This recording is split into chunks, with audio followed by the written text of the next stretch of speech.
Glória a Deus. Lucas capítulo 15,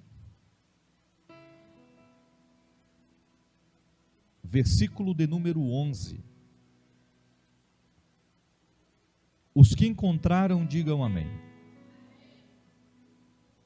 E disse um homem, tinha 2 filhos, e o mais moço deles disse ao pai: Pai, dá-me a parte da fazenda que me pertence. E ele repartiu por eles a fazenda.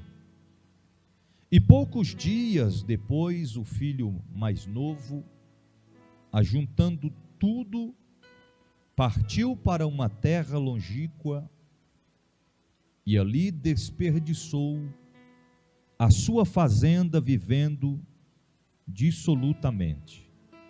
E havendo ele gastado tudo, houve naquela terra uma grande fome e começou a padecer necessidades. E foi-se e chegou-se a um dos cidadãos daquela terra, o qual mandou para os seus campos apacentar porcos, e desejava encher o seu estômago com as bolotas que os porcos comiam, e ninguém lhe dava nada.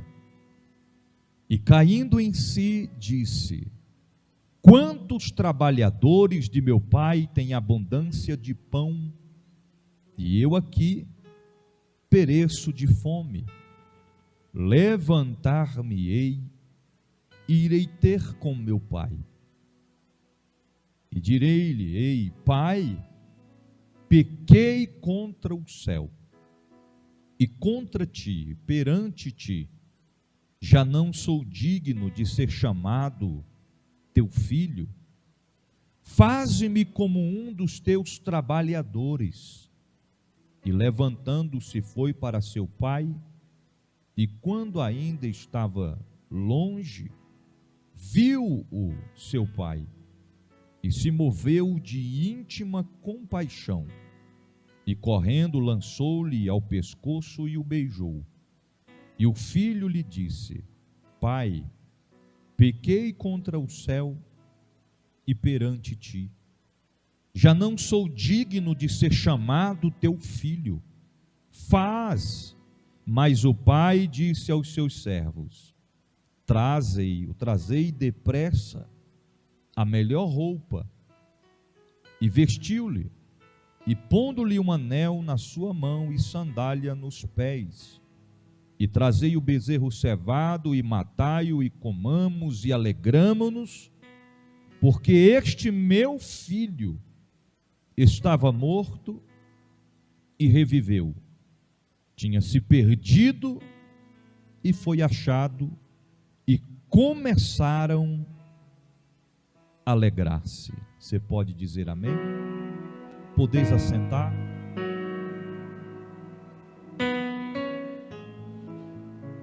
Queridos, nós estamos diante de uma passagem bíblica que muito, mas muito nos traz uma grande reflexão para as nossas vidas. O tema da mensagem desta noite é jovens meditando nas 3 fases que o filho pródigo viveu. Eu vou repetir: jovens meditando nas 3 fases que o filho pródigo viveu. Então nós vamos destacar aqui nessa noite 3 fases em que o filho pródigo viveu. Baixa um pouquinho pelo aplicativo aí. Que o filho pródigo viveu, e podemos, sem sombra de dúvidas, aprender, aplicar em nossas vidas muitas questões que nos trarão um grande crescimento espiritual. A primeira fase que o filho pródigo viveu em sua vida foi a fase de estar insatisfeito com o que ele era e com tudo o que ele tinha.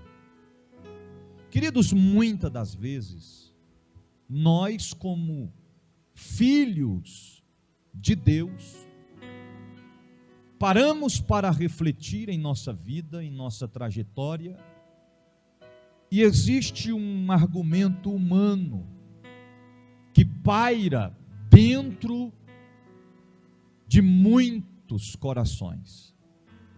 Este conceito é que os seres humanos, por mais que eles tenham, quanto mais tem, mais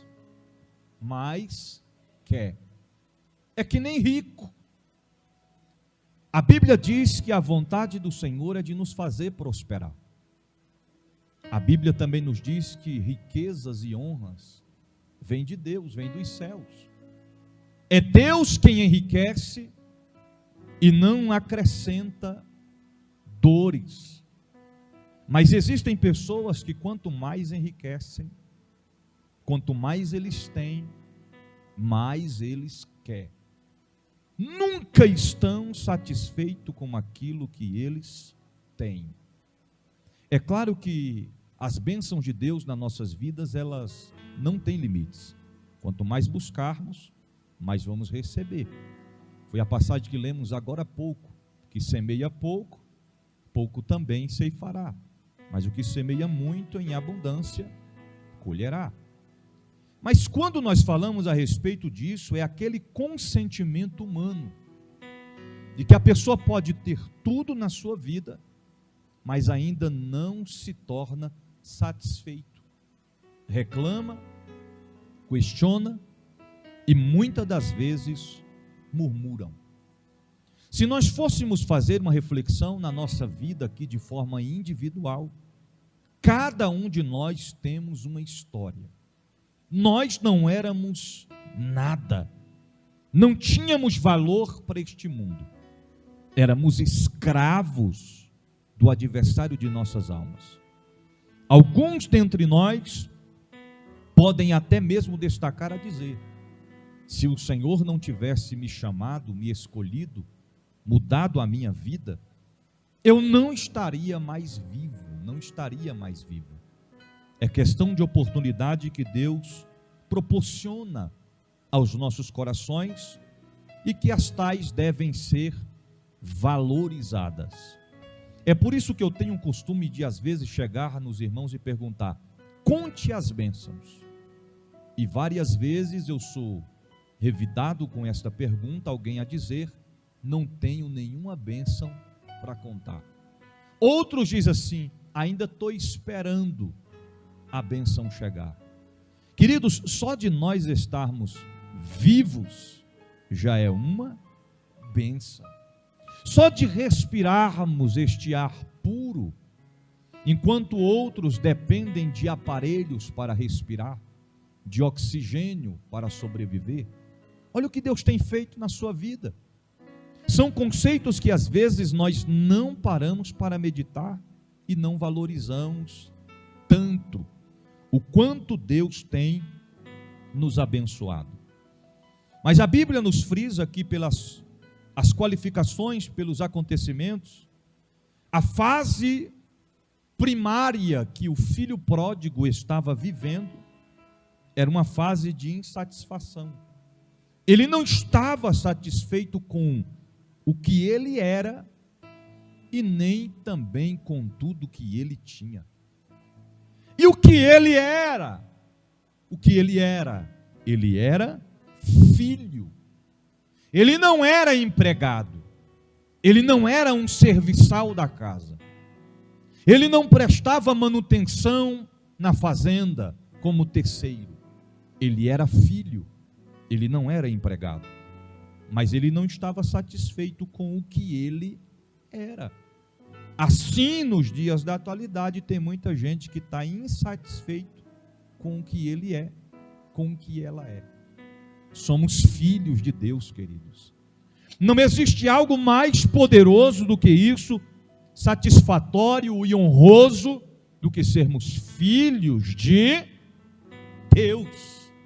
E olha que o Senhor ainda nos tem como ovelhas do pasto, do súbito pastor. Coisa boa é ser chamado de filho ou ser chamado de ovelha. Enquanto muitos no mundo lá fora, que são escravizados por Satanás, são chamados de cavalo. Já viu que às vezes demônios manifestam na boca de pessoas em corpos alheios e chega a dizer: esse é o meu cavalo, esse é o cavalo que eu estou usando. Querido, cavalo é para ser montado, cavalo é para trabalhar levando carga que não pertence a ele. Nós somos filhos e herdeiros da promessa do Senhor Jesus. Mas ele não estava satisfeito com o que ele era, e não estava satisfeito com tudo o que ele tinha. E o que ele tinha? Ele tinha tudo, do bom e do melhor. Queridos, se o pai dele tinha uma fazenda, tinha empregados, nas quais os filhos estavam ali à disposição, como filho de alguém que tinha tudo, eles tinham fartura, comiam do bom e do melhor. Ele não precisava ir embora, se ausentar, porque ele já tinha tudo nitidamente diante de seus olhos. Mesmo sendo filho, mesmo tendo tudo, ainda assim, ele estava insatisfeito. E por esta razão, ele decidiu ir embora. O que mais nos deparamos nos dias de hoje são filhos que estão insatisfeitos. Trazendo isso para os dias da atualidade, eu posso frisar aqui alguns conceitos que têm acontecido. Eu não estou falando aqui na congregação, eu falo de forma geral em todas as congregações do globo terrestre. Filhos insatisfeitos.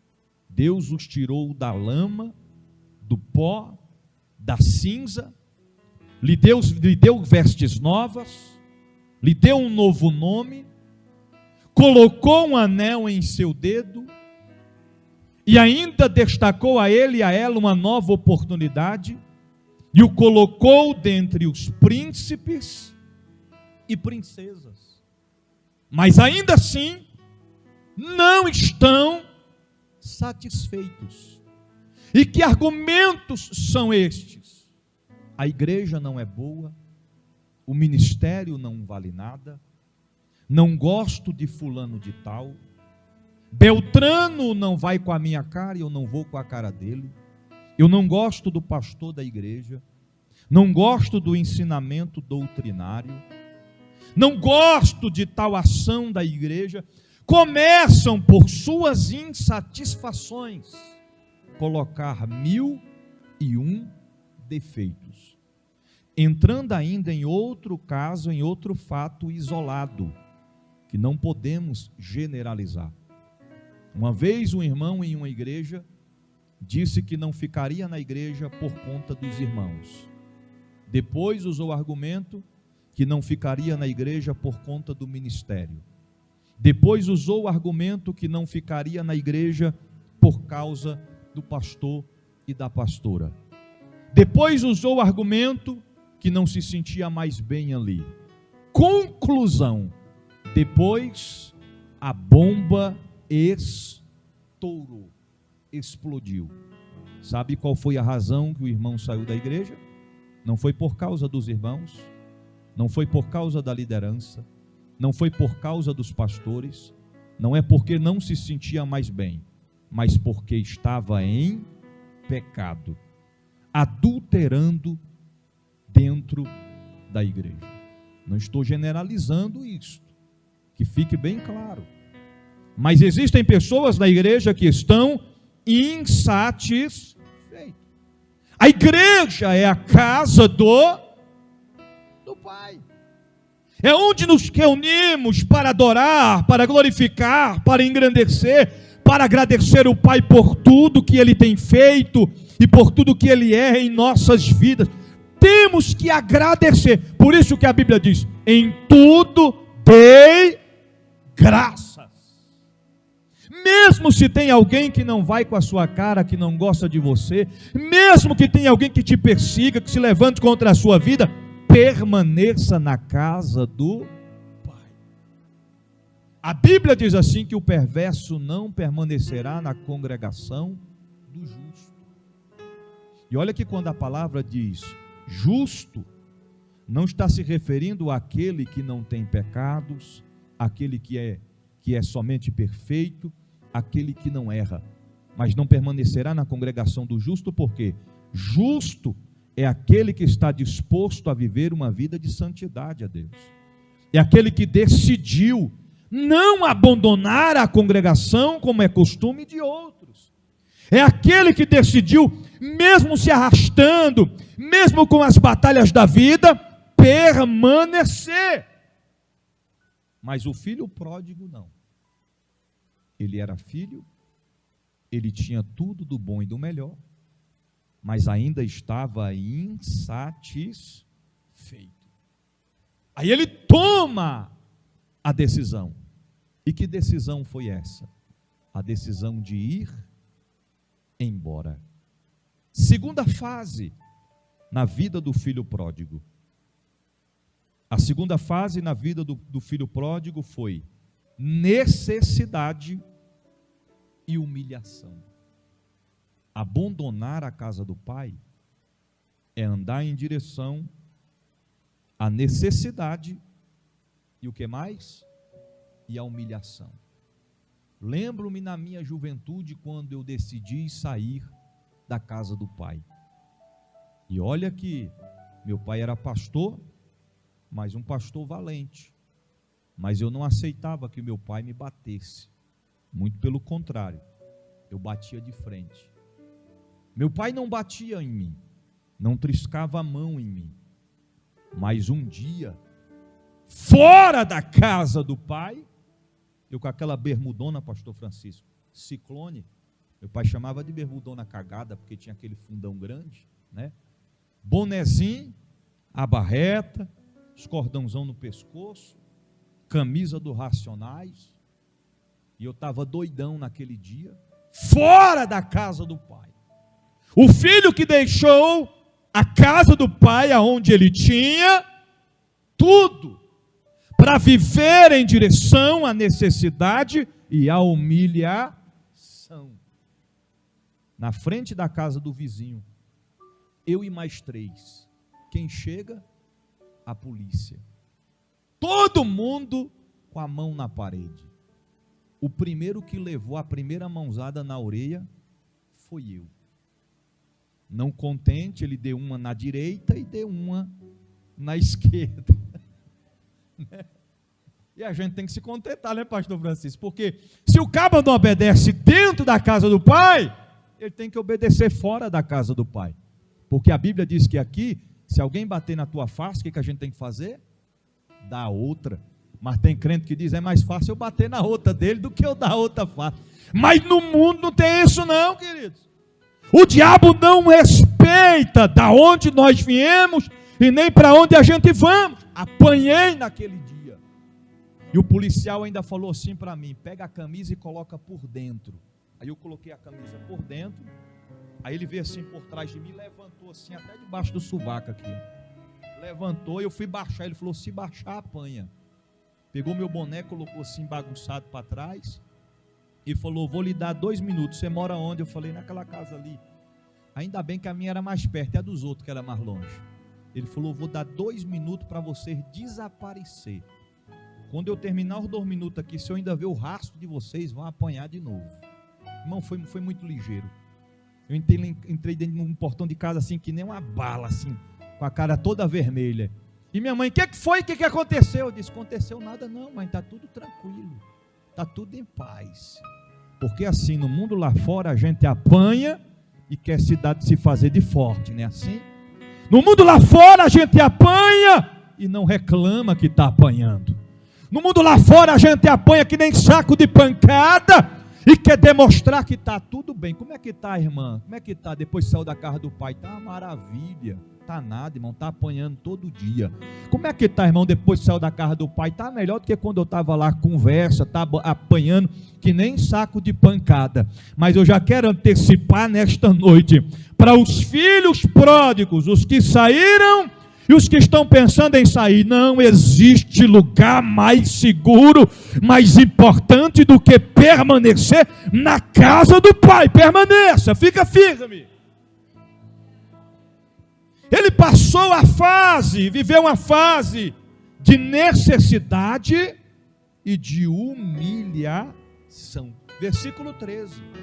E poucos dias depois, o filho mais novo ajuntou tudo, partiu para uma terra longínqua, e ali, o que ele fez?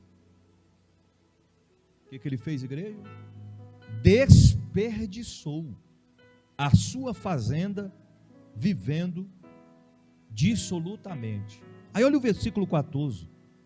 Havendo ele gastado tudo, houve naquela terra uma grande fome e começou a padecer necessidade. Irmão, olha o que aconteceu. Ele pegou tudo o que ele tinha e gastou. E quando ele termina de gastar tudo, quem chega? A necessidade e a fome naquela cidade. Porque se a fome, quem sabe, né, acontecesse antes dele gastar tudo, ele poderia dizer: eu vou economizar um pouquinho, né, porque a fome chegou, a crise chegou, a necessidade chegou. Mas não.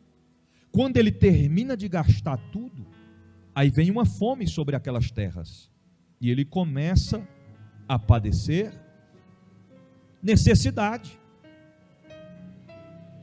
E olha o que diz a Bíblia: e foi, e chegou-se a um dos cidadãos daquela.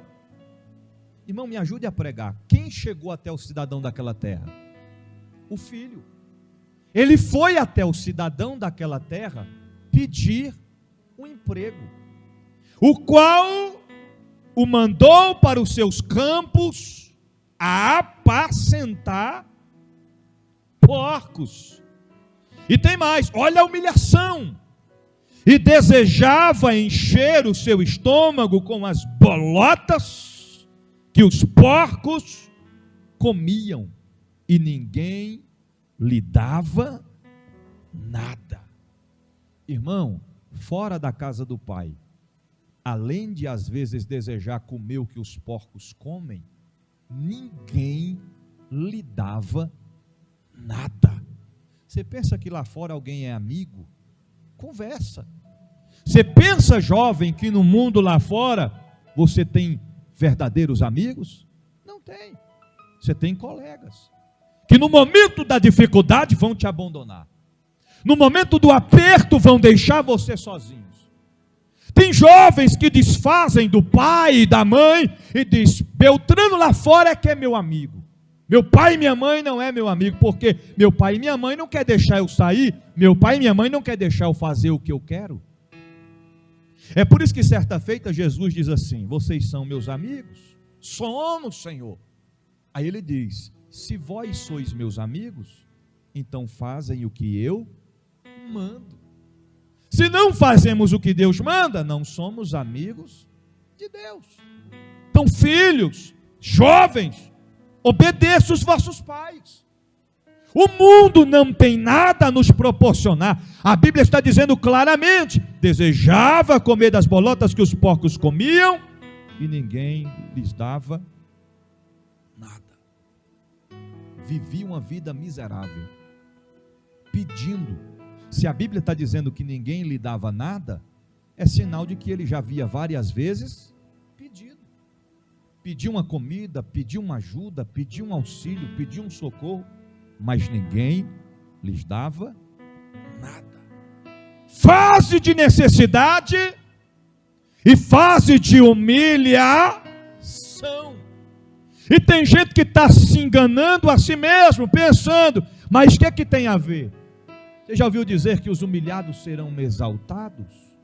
Só que a Bíblia, olha para cá, a Bíblia não fala com essas palavras claramente, os humilhados serão exaltados. A Bíblia fala que aquele que se humilha perante a Deus, o Senhor o exaltará ou o abençoará. A nossa humilhação não tem que ser perante homens, a nossa humilhação tem que ser diante da majestade eterna. A nossa humilhação não tem que ser nas mãos de Satanás, sendo esmagado, pisado por ele, não. A nossa humilhação deve ser diante de Deus.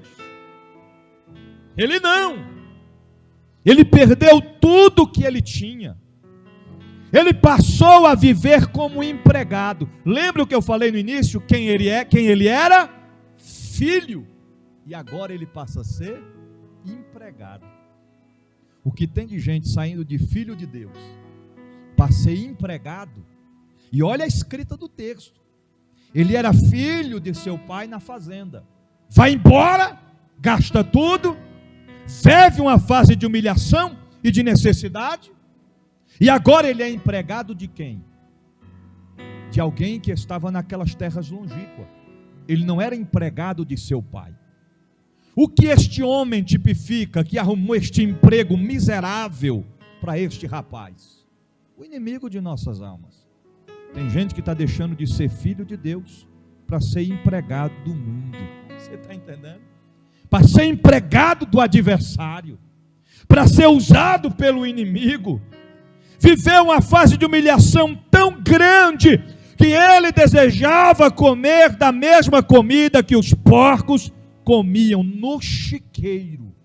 Imagina o mau cheiro que ele estava e o mau cheiro daquela comida. Porque embora as bolotas, segundo historiadores, é um fruto. É um fruto que dava na época, na qual eles pegavam este fruto e dava para os porcos comer. Mas você acha que os porcos da época também só comia os frutos? Comia lavagem, irmão. Aquela mistureba grande ali, misturava tudo com aquele resto de verdura, com aquele resto de comida e colocava lá para os porcos comer. A fome era tão grande que o estômago dele doía, que ele olhava para a comida, para a lavagem dos porcos e ele desejava comer. Aqui nós temos do bom e do melhor. O próprio Jesus disse assim, que nós devemos comer de sua carne e beber do seu sangue. E como é que isso acontece? Quando nós participamos da santa ceia do Senhor Jesus. Aquele que não come do meu pão e bebe da minha carne não tem parte comigo na eternidade. O próprio Jesus falou a respeito disso. E a Bíblia também diz que ele é o pão que desceu do céu. Ele é o pão da vida.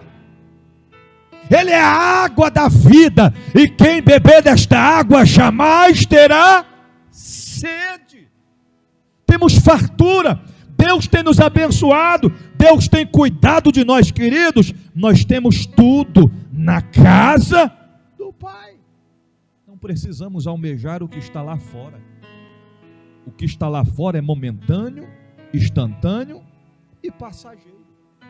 Então ele passou pela primeira fase, que foi a fase de insatisfação, insatisfeito. Viveu a segunda fase, que era a fase de necessidade e de humilhação. Aí vem a terceira fase, em que o filho pródigo viveu. E que fase foi essa? Arrependimento em seu coração. Aleluia! Olha o que a Bíblia diz no versículo 21. Versículo 21.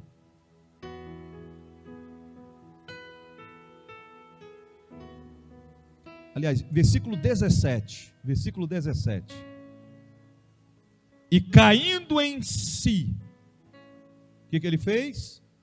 Caindo em si, disse: quantos trabalhadores de meu pai têm abundância de pão, e eu aqui pereço de... Irmãos, se ele está dizendo que os empregados de seu pai tinham abundância de pão, imagina o que ele não tinha para comer em sua casa.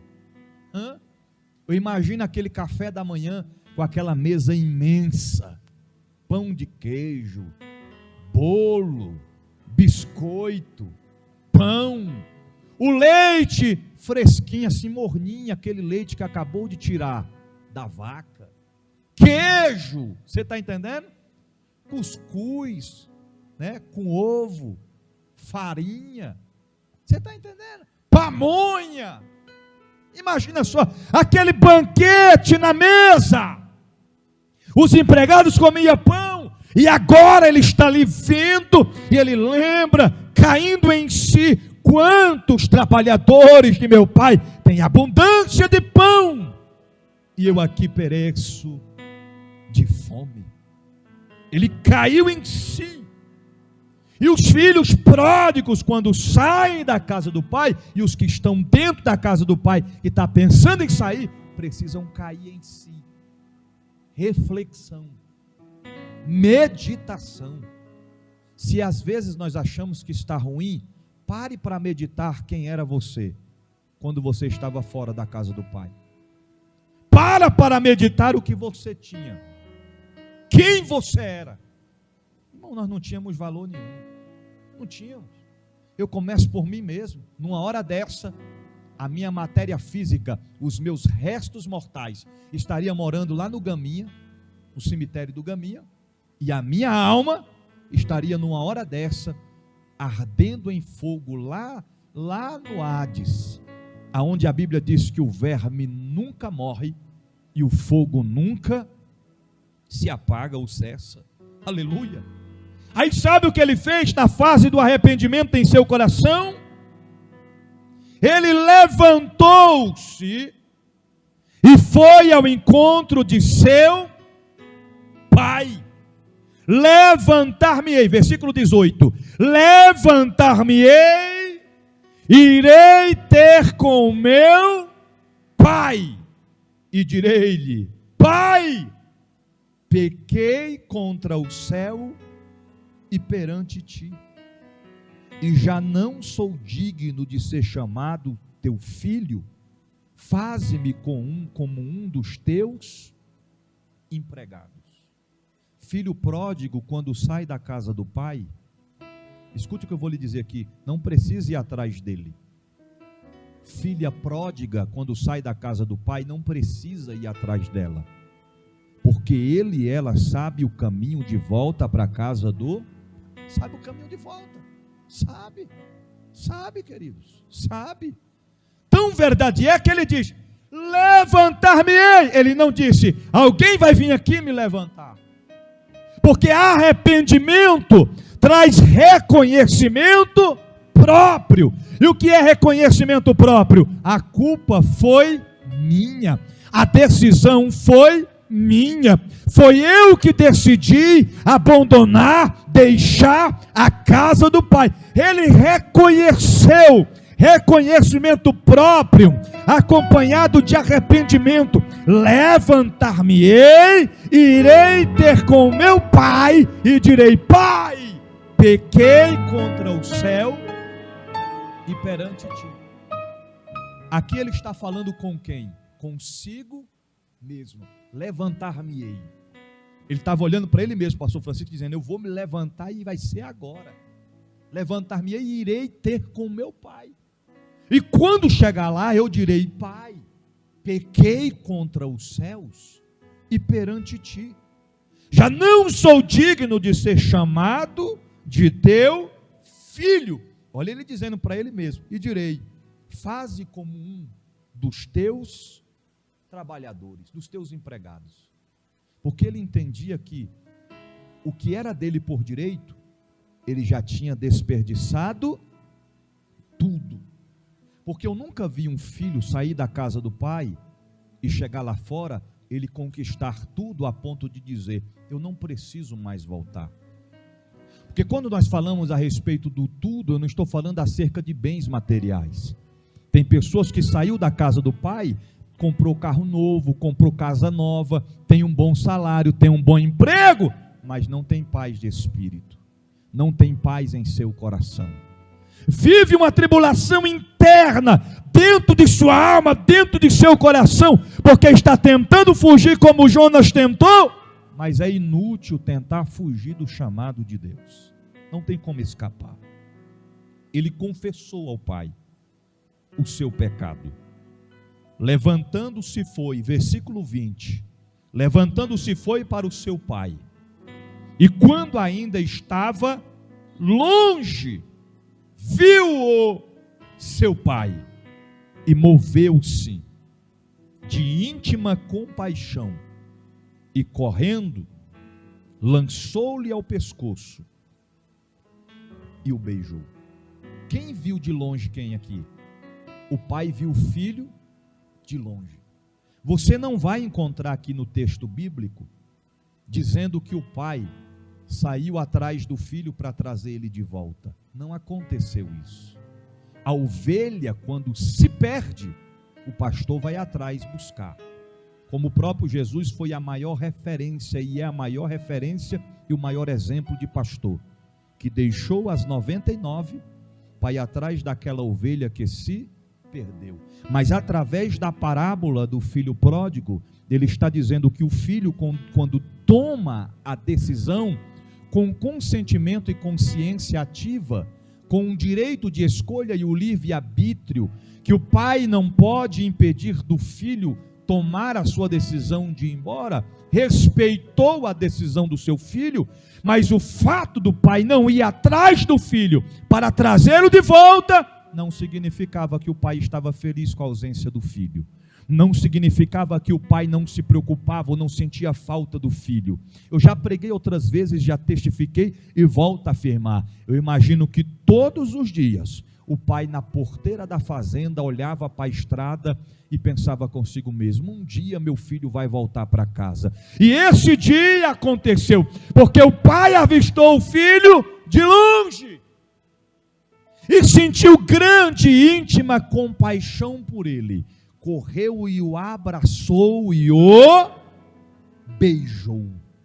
Aí sabe o que aconteceu quando ele beija o seu filho?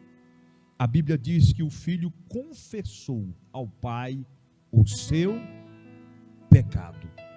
Olha o que ele diz. E o filho lhe disse. Quando eu estou falando aqui a respeito que ele confessou o pecado, não sou eu que estou dizendo. Que alguém pode dizer: mas qual foi o pecado dele? Queridos, ele saiu da casa do pai, é um pecado.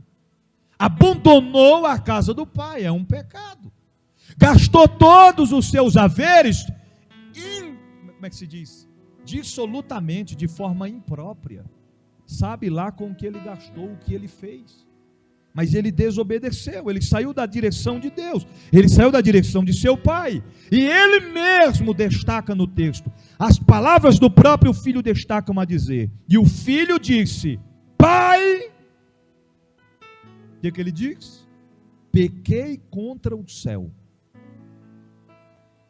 e perante ti. Observa que as mesmas palavras que ele disse para si mesmo, que ele diria quando ele chegasse lá, ele agora as confirma dizendo: pequei contra o céu, perante ti, já não sou digno de ser chamado teu filho.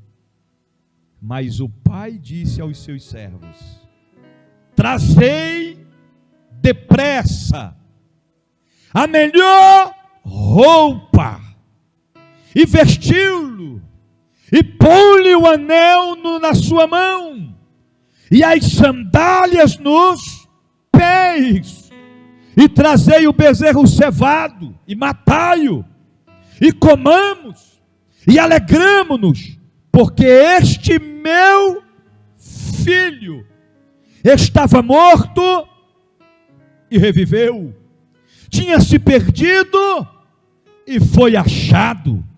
E começaram a alegrar-se.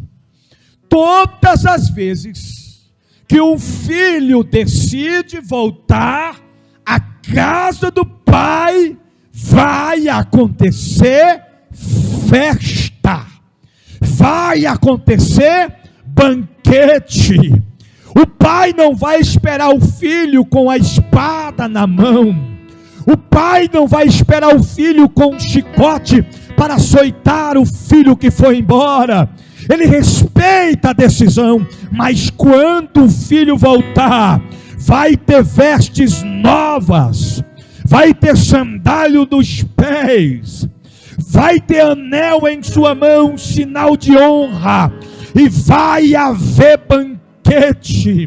Eu quero profetizar nesta noite, claramente, debaixo da onipotente e poderosa mão de Deus, que é o Pai de nós, é o Pai de todos os filhos, é o Pai da eternidade, é o Pai das luzes. Eu quero profetizar dizendo nesta noite, para você que é filho e está pensando em deixar a casa do Pai, não saia, porque você tem tudo do bom e do melhor. Não saia, porque você não é empregado, você é filho. E você que saiu, está na hora de se levantar e ter com o teu Pai. Está na hora de se levantar e retornar à casa do Pai, aonde você nunca deveria ter saído.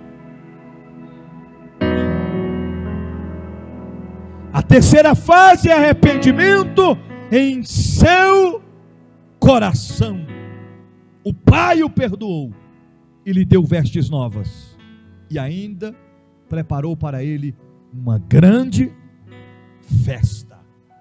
Lucas capítulo 15, versículo 10 diz assim: assim vos digo, que há alegria diante dos anjos de Deus por um pecador que se arrepende. Irmão, isso é mais poderoso do que a gente pode pensar e imaginar.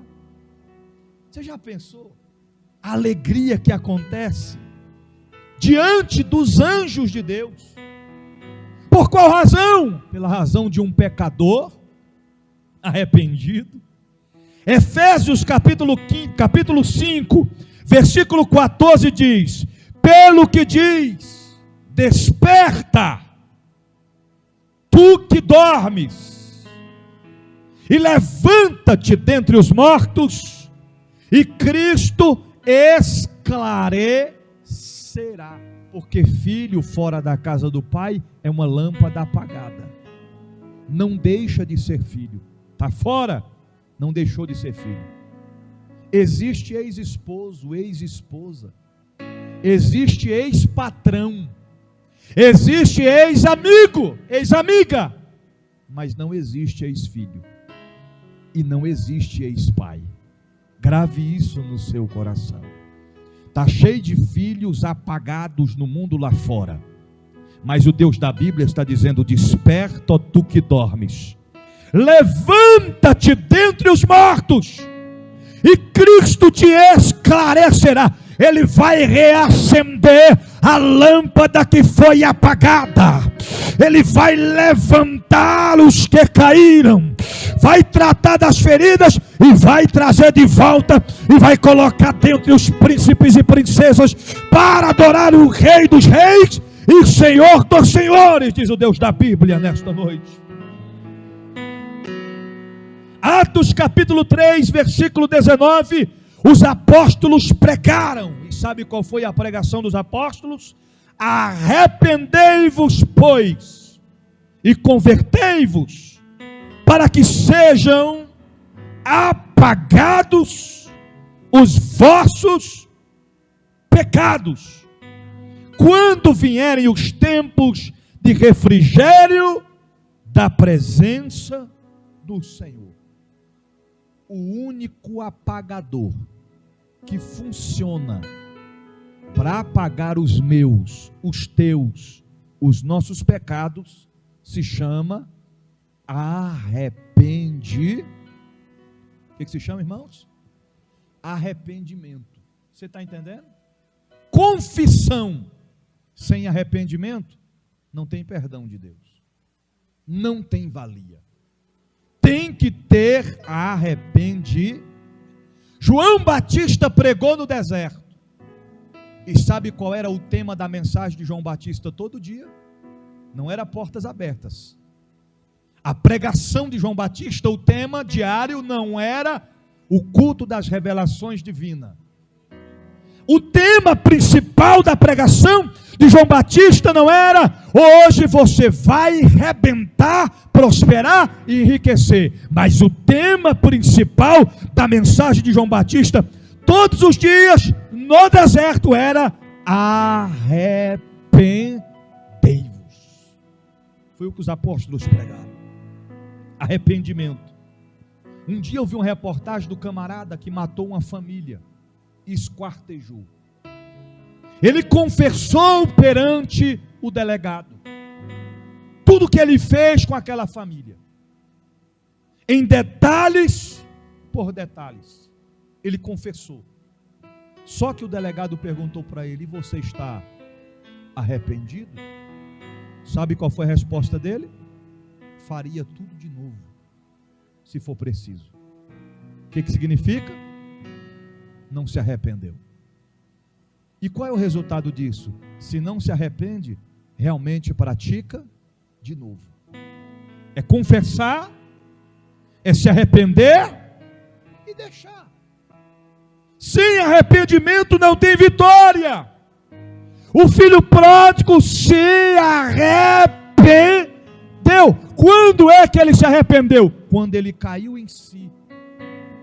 Quantos trabalhadores de meu pai têm fartura de pão e eu aqui padecendo de fome?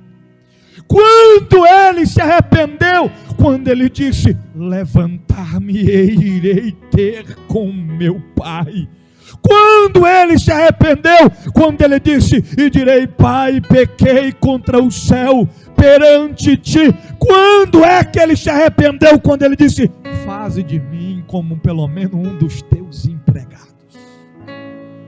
Ele reconheceu que não existia lugar melhor para se estar a não ser na casa do Pai. Mesmo na luta, permaneça na casa do Pai. Mesmo enfrentando tempestade, permaneça na casa do Pai. Mesmo se arrastando, quase parando, permaneça na casa do Pai. Não importa o que aconteceu, filho pródigo. Não importa o que você perdeu, filho pródigo. Não importa tão longe é a distância que você está da casa do Pai. Deus marcou esta noite, por intermédio desta palavra, para te dizer: é hora de viver a fase do arrependimento em seu coração e tornar a casa do Pai. Assim diz o Deus da Bíblia. Se coloque de pé em nome de Jesus. Eu vou concluir por aqui, porque o tema da mensagem não é voltado para o irmão do filho pródigo, mas seria impossível não concluir dizendo que o filho mais velho não ficou satisfeito com a volta de seu irmão mais novo. Não é novidade isso até nos dias que nós vivemos hoje.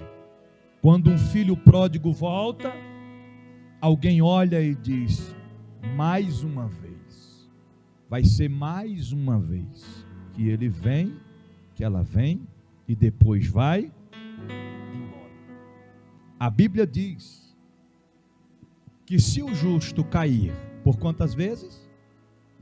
Quem lembra? 7 vezes. 7 vezes se levantará. O que Jesus estava querendo dizer? Não tem limites. Caiu? Levanta. Seja raiz, seja menino raiz. Quem lembra dos meninos raiz? Quem lembra? Quem lembra que ia jogar bola, voltava com as cabeças do dedo rebentado? Mãe, mãe rebentou. Mãe jogava um metiolate em cima, um pozinho de café, e ele voltava para jogar futebol. Lembra? É que nem as mulheres da antiguidade. A minha esposa é assim, viu? Até o dia de hoje. Se vai cortar a carne, cortou o dedo, pronto, irmão. Joga um pozinho de café ali e continua fazendo o serviço. Você está entendendo? Não tem mulher hoje em dia que machucou o biquinho da unha, é um mês sem lavar a louça. Você está entendendo? É um mês sem limpar o chão. Tem que ser raiz. Os homens também tem que ser raiz. Sacode a poeira, meu irmão. Se levanta. Não olhe para trás. Siga em frente. Recomeça todos os dias se for preciso. Mas você não pode se conformar com a situação que está vivendo. Se está no chão, levante-se. Sacode a poeira. Passa alguma coisa nos ferimentos. e prossiga no caminho que conduz à salvação e à vida eterna. Mas não desista. A nossa vida é composta de fases. Vamos passar, outros estão passando, outros já passaram por fases difíceis na vida. Mas melhor, mais vale um dia na casa do Pai do que 1000 anos lá fora. Não desista, não desista. Não tem sido fácil. E não será fácil. Eu tenho que pregar a verdade, ser verdadeiro com todos. Esse evangelho mentiroso que estão sendo pregado por aí, que você só vai vencer, que você só vai arrebentar, que você só vai prosperar, é mentira. Vai ter luta, vai ter aflição, vai ter angústia, mas também vai ter vitória. Por isso que Jesus disse: no mundo tereis aflições, mas tende bom ânimo, pelo amor de Deus. A nossa vida não é só de luta também não, irmão, tem vitórias também, tem bênçãos também, reservada para a minha vida e para a sua vida. Medita nesta palavra desta noite. Está ruim, mas poderia estar bem pior. Tua luta está grande, tem alguém bem do teu lado que está passando uma luta 10 vezes maior do que a tua, e tu está dizendo que está passando por luta. Está nada. Tem gente que está dizendo: eu estou vivendo uma tempestade. Está nada. Tempestade é teu irmão, tu está enfrentando é só aquela brisa suave, aquele ventinho está começando a soprar ainda. Deus está no controle de tudo e de todas as coisas. Curve a sua cabeça, feche os teus olhos. Eu quero orar por você. Você que está no templo, você que está em casa, sendo alcançado por esta palavra. Filhos pródigos da atualidade, não importa o que aconteceu, volte depressa. O teu lugar está te esperando. Você não é ex-filho, você não é ex-filha. Você é filho, você é filha, herdeiro. O Pai está esperando você voltar, para te dar vestes novas, para te dar sandálios novos, para colocar o anel em seu dedo. E a tua festa está preparada. E vai acontecer quando você voltar à festa, na casa do Pai. E também tem festa lá no céu. Os anjos se alegram pelo um filho arrependido diante da presença de Deus. Senhor Deus e Pai, a tua palavra foi pregada aos corações nesta noite. Senhor, cura, Pai, os que estão enfermos, enfermidades na carne, enfermidades espiritual. Senhor, levanta os que caíram. Ó Pai, enche do teu espírito os que estão vazios. Senhor, traz de volta os que se perderam. Ó Deus e Pai, nós clamamos ao Senhor nesta noite.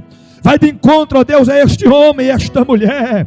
Ó Deus, que por uma causa, por um motivo, por uma razão, saiu da casa do Pai, perdeu tudo, Senhor, mas o seu ego humano, o orgulho, está tentando impedir dela ter o reconhecimento próprio e o arrependimento para tornar a tua casa. Mas nós profetizamos que toda barreira, todo impedimento caia por terra nesta noite, e que aconteça festa e banquete, porque os filhos pródigos desta geração irão retornar à casa do Pai. É o que nós profetizamos em o nome do Senhor Jesus, em o nome do Senhor Jesus.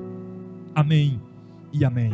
Guarde esta palavra no teu coração, e uma vez guardando-a, coloque em prática, porque não podemos ser apenas ouvintes, mas sim praticantes da palavra do Senhor Jesus. Você pode dizer amém?